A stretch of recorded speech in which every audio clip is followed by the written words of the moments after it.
Ash-Shahr al-Haram, le mois sacré. Le mois sacré au singulier, tiens, je pensais que c'était toujours au pluriel. Allons voir ce que nous en dit le Coran.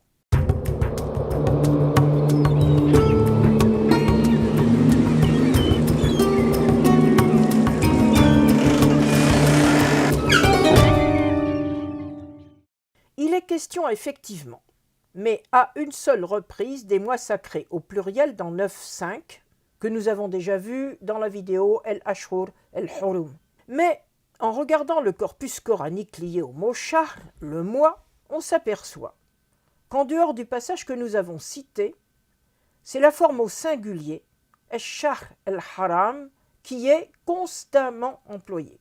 N'y aurait-il donc qu'un seul mois sacré dans l'année? Eh bien non. En fait, les 4 mois sacrés évoqués dans 9.5 se divisent en 2 parties qui correspondent à 2 moments de l'année, même si le Coran ne le précise pas. La tradition historiographique nous informe qu'il y avait 3 mois sacrés successifs en fin d'année, qui se situaient au moment de l'équinoxe d'automne, et non pas comme aujourd'hui dans notre calendrier occidental qui débute en janvier. Les 3 mois successifs étaient le 11e, Dhul Qa'da, celui de la période des foires, le 12e, Dhul Hijja, celui du pèlerinage, et le premier mois de l'année suivante, Muharram.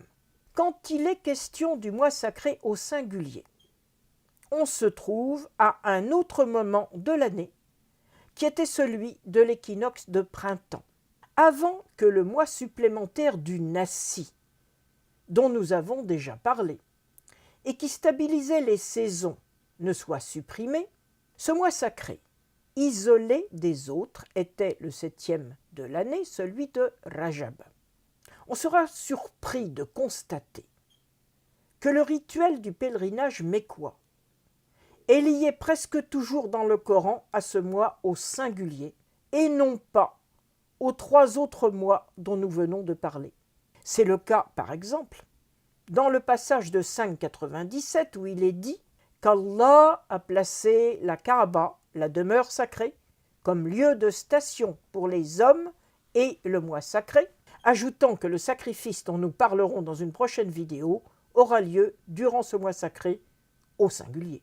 Un autre passage, celui de 2.217, évoque un célèbre épisode qui est rapporté dans la sira du prophète. Il s'agit de celui d'un meurtre qui avait été commis durant le mois sacré, Ash-Shahr el-Haram, en reconnaissant qu'il s'agissait d'une grave transgression. Il t'interroge sur le mois sacré et sur le combat qui a eu lieu durant ce mois avec mort d'homme.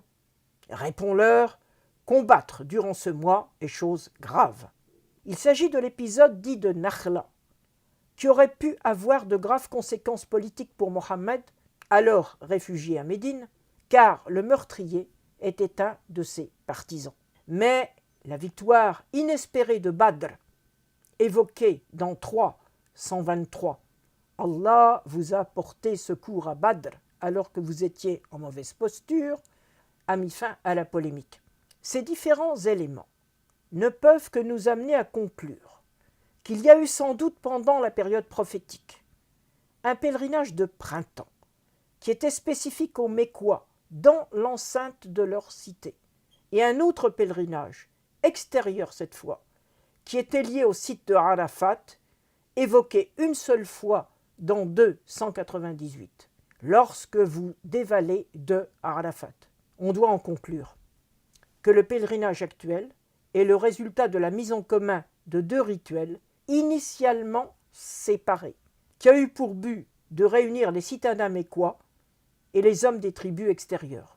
Cela nous montre que, comme dans d'autres religions, que les rituels ont pu évoluer en fonction de différentes circonstances historiques.